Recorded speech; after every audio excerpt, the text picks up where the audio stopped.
Hey there, this is Dr. Paul Firnhaber here in Lincoln, Nebraska, and today it's Wednesday, time for 10 Minutes of Truth.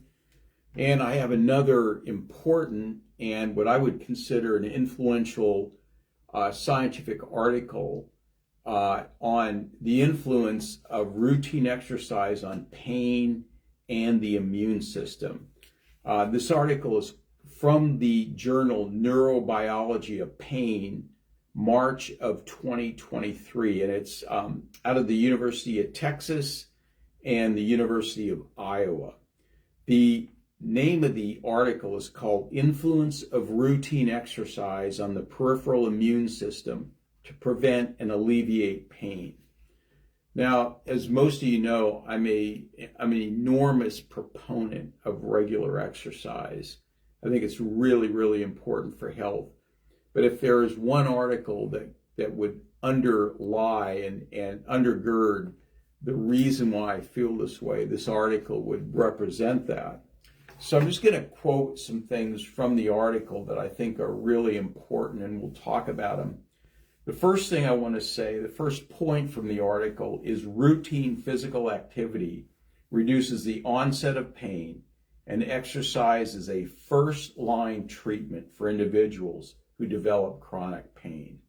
Now, what I have found in 4 decades of practice is that people who don't exercise or exercise very little and eat what I would consider a high inflammatory diet have a point in their lives where they just start falling apart. And it's different, a different time for different people, different age, but they just literally start falling apart. And that's a lot of times when I see them. And so routine exercise can really prevent this from happening at all, is what I've found. And this article tends to support a lot of that. It says regular exercise produces pain relief through multiple mechanisms, including alterations in the central and peripheral nervous system. That statement almost sounds like chiropractic care, like what the research has shown that chiropractic care can do. It alters both the central and peripheral nervous system. Repeated exercise as an intervention is commonly prescribed for conditions such as lower back pain, osteoarthritis, and fibromyalgia, with moderate to strong evidence of effectiveness due to favorable effects in reducing pain severity and improving physical function, cognition, sleep, mental health, and more. Repeated exercise produces systemic changes throughout the body by altering the immune system responses to pain. Regular exercise modulates immune response to pain at multiple sites, including the site of injury and systematically throughout the body. Routine exercise slows or prevents osteoarthritis. Exercise can alter the immune system at the site of injury. Most notably, exercise shows the ability to dampen the presence of pro-inflammatory immune cells at these locations. A single bout of exercise produces an acute inflammatory response. Now, what that means is this: if you're not used to exercising and you go out and you exercise, you're going to be sore. You're going to feel inflamed and you're going to feel sore, and that's normal. However, repeated training can lead to anti-inflammatory immune profiles, leading to symptom relief. So, when you first start exercising, you're in a lot of discomfort, and that's the acute inflammatory response of moving joints and muscles that haven't been moved like that before. But repeated training actually produces anti-inflammatory responses in your body. Physical inactivity increases all-cause mortality and is a risk factor for the development of obesity, cardiovascular disease, disease, diabetes, cancer, dementia, and depression.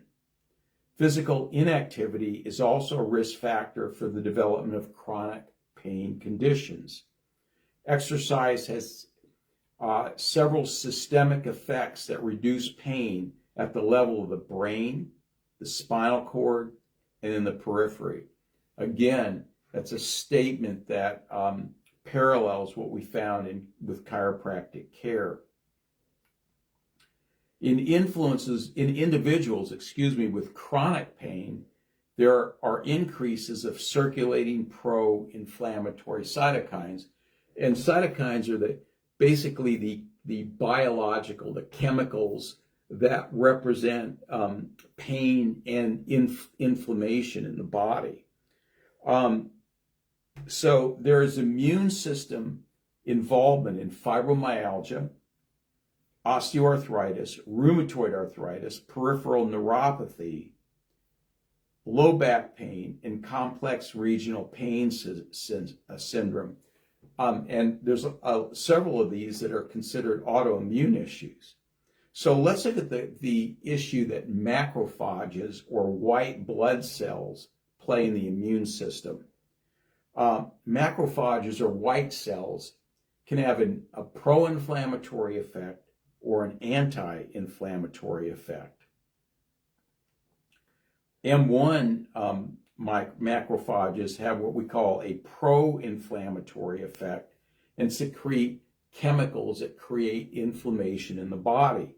M2 macrophages are responsible for tissue repair and secrete anti-inflammatory cytokines.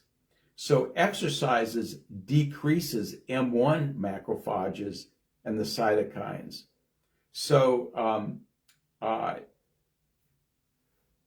exercise decreases macrophages that increase inflammation. Exercises increases M2 macrophages, which decrease inflammation. In sedentary animals, induction of pain increases the M1 macrophages, which increase inflammation. So essentially, this article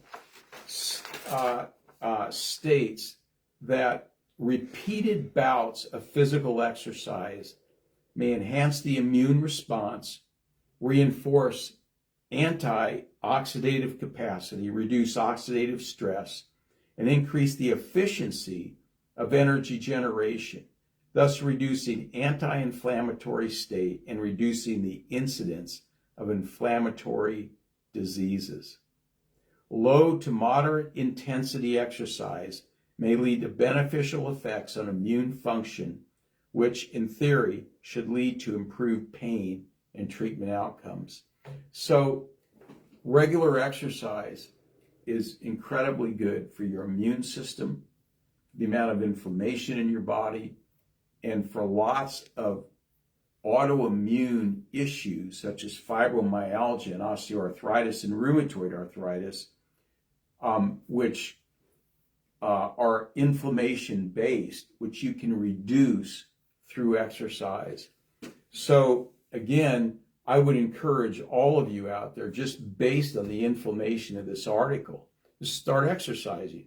And if you're in pain, you may have to exercise less, a lot less. You may have to start out with baby steps, but start somewhere and gradually increase it over time. Right now, I know of an individual who had tremendous lower back pain, and her MRI showed issues with her lower back, and she started doing some simple exercises every day, and within a month she had completely eliminated her lower back pain, and she could barely get out of bed and walk when she first started. So I know that exercise works, and even if you're in a lot of pain, you can do something, some sort of exercise just to get you started, even if it's a very small amount, and then work up. Because we know scientifically that exercise reduces inflammation, reduces pain, and really extends your health quotient. So I encourage all of you out there to begin exercising, doing something.